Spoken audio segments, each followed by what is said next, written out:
after today's deadly strike on Nasser Hospital that killed at least 20, including 5 journalists from Reuters, AP and Al Jazeera. Is Israel targeting not just Gaza's health system anymore, but also the world's eyes on the ground? Well, Israel has been doing that for the last few years and before. Israel has been targeting hospitals during this war and in previous wars. And it has been targeting press people and media for many, many years. And the assassination of Shireen Abu Akleh that they initially denied, then acknowledged after that, is also one example of how they keep targeting media personnel and keep denying that they do so. Of course, this has been the case and is continuing for many, many months. Mm-hmm. Ambassador Youssef, with Israel openly planning the total military control over Gaza and declaring a greater Israel vision, does the OIC still have the political will and might, or just the rhetoric to stop it? Well, we have to admit that the whole world has been unable to put pressure to bear on Israel for many, many years. And you mentioned at the outset of this segment the statements that were made by WHO, by the United Nations, by UNRWA, by many officials from the international system that has been criticizing and condemning Israel time and again on all kinds of practices. So the whole world needs to do much more.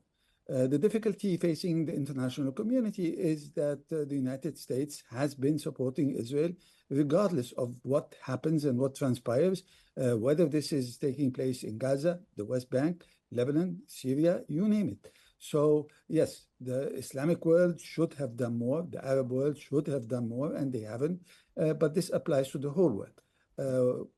And I think there are ongoing efforts. Of course, we all hope that these efforts would be much stronger and much more effective.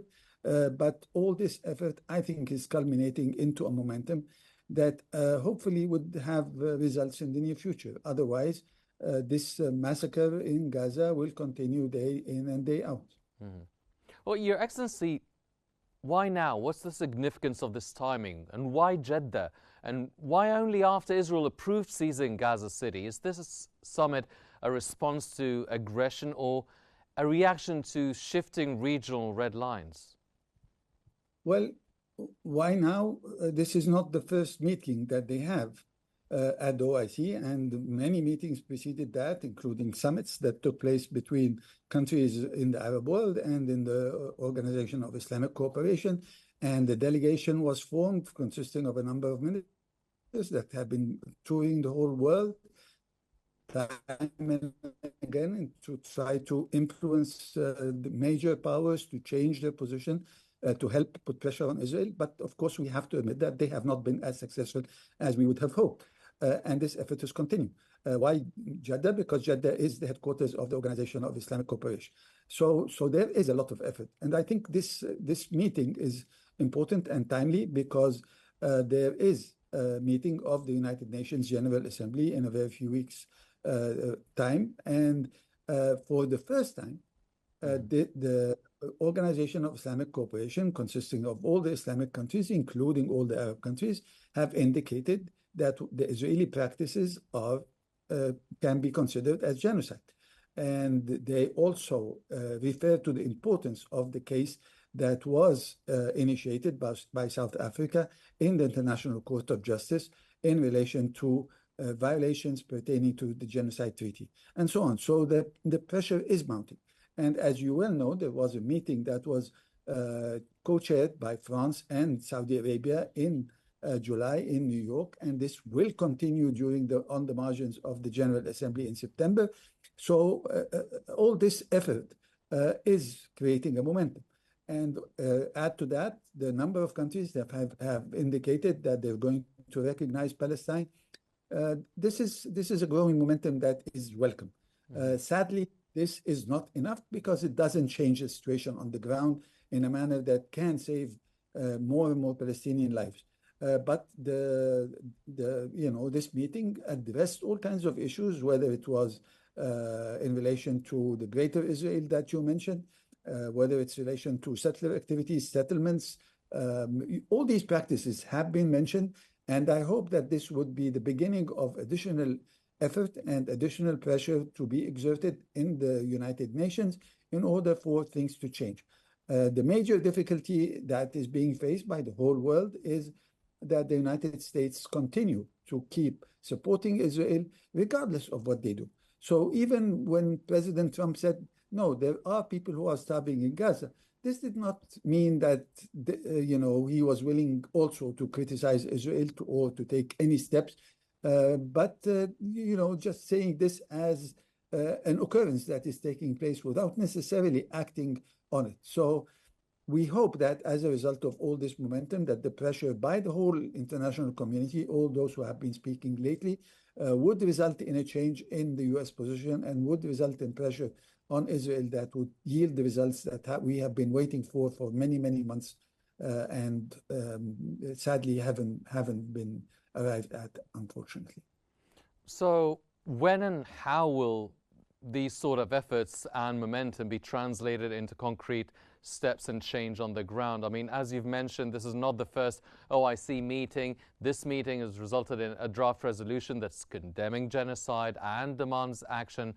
But will the OIC move beyond the words to real tools such as sanctions, aid corridors, or ICC referrals? Well, the ICC already has a number of referrals, and they already have a warrant of arrest on two senior officials, the current Prime Minister and former Minister of Defense, and nothing much has taken place, but they are pursuing others as well, and this work is ongoing. So this is one track. In relation to the humanitarian dimension, this is shameful for the whole international community. And this was mentioned by many senior officials that are responsible for humanitarian assistance. Now, the only way to deal with this issue in an effective way is to go to the Security Council. Unfortunately, the U.S. will veto any resolutions that aim to establish something that is much more forceful in as far as humanitarian assistance is concerned. But I think it is worth it for Arab countries, for Islamic countries, for other countries in the world, including members of the Security Council, to go to the Security Council and seek another resolution. And if the United States is the only country who decides to veto this resolution, let this be clear to the whole world that everybody in the world is trying to see how this humanitarian catastrophe can end. And the only obstacle towards achieving this objective is that there is a superpower that insists that this should not happen. So we hope, and as a matter of fact, this also applies to the Gaza Humanitarian Foundation that is supported in the whole world by only two countries, Israel and the United States. And everybody else is trying to put pressure to bear in order for other institutions that have the capability, have the expertise to provide humanitarian assistance, whether it's WHO, UNICEF, or World Food Program. All these organizations are pleading for them to be allowed to do their work, but they are not allowed by Israel. And unfortunately, this has been continuing for a long time.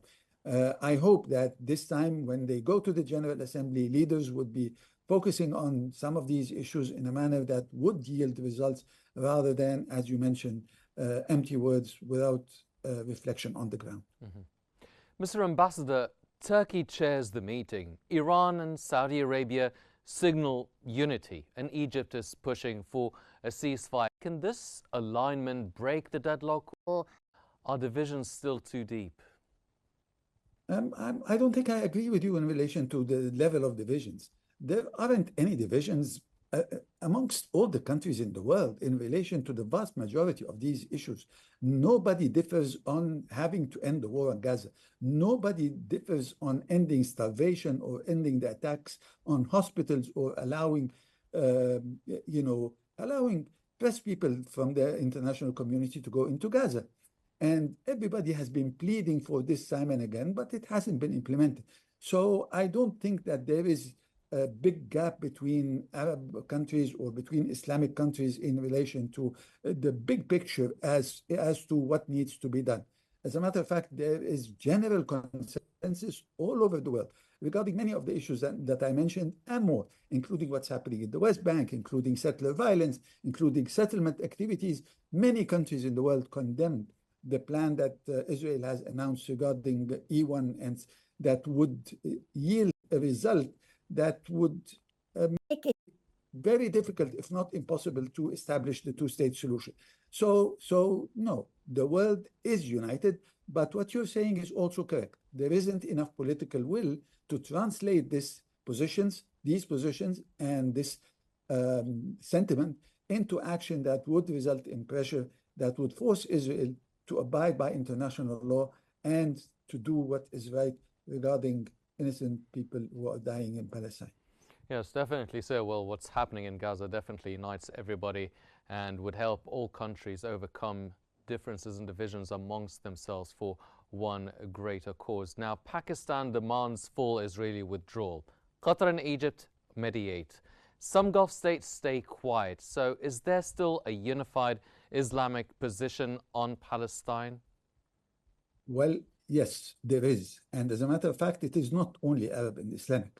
If you read the document that came out of the meeting that I mentioned earlier, that was co-chaired by Saudi Arabia and France, this document refers to every single element pertaining to the Israeli-Palestinian conflict and beyond as well, because it mentions the situation in Lebanon and the situation in Syria.